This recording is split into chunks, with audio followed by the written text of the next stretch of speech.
I grew up around Mexican cuisine, which is one of the best cuisines in our culture here in Santa Barbara. I stuck to a strict diet, alternating between Lay's chips, rice and beans, and the plainest tacos you've probably ever seen. But my worst food experience that I've ever had was not a plate of vegetables or something crazy. It was actually a meal that I've had countless times before, but was ruined for me on a trip 4 years ago. So 4 years ago, my mom took us to our hometown in Mexico, which is rural Mexico. We stayed at my grandparents' house that they owned there, and it was completely empty. We had to stock for the days that we were there, from everything to soap, to bed sheets, and of course food to eat. Of course, there weren't any big stores there. There wasn't any Costco like we're used to here. There were only bodegas with like snacks and chips that I was used to eating.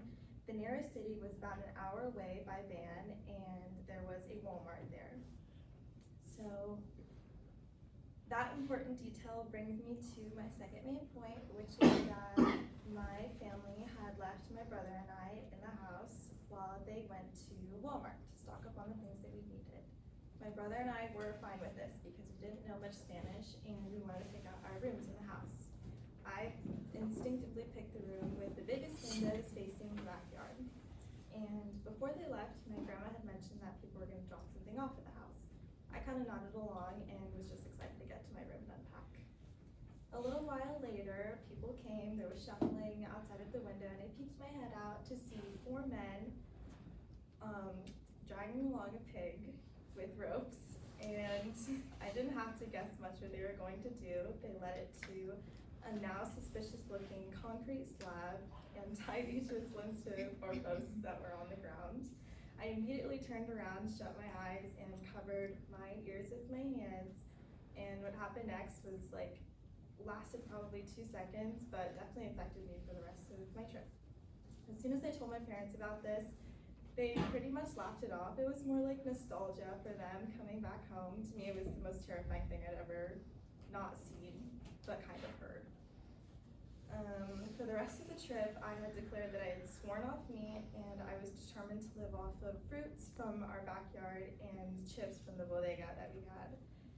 But even when I was trying to avoid eating meat at all costs, there was one time when I ended up opening the fridge to be greeted by a giant black bag that encased the pig's head that was frozen.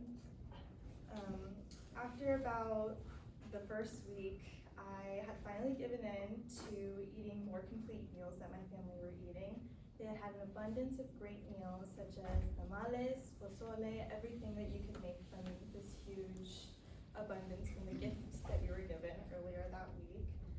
And my grandma decided to make one of my favorite meals, which were carnitas tacos. As soon as I ate it, it was pretty fulfilling, but it didn't take long for me to end up throwing it up and go back to eating my regular nuts and fruits that I could find in the house. So overall, that was the worst meal I had to stomach just because I had seen it with my own eyes. And in conclusion, to this day, I have gone back to eating meat as soon as we were back in the States.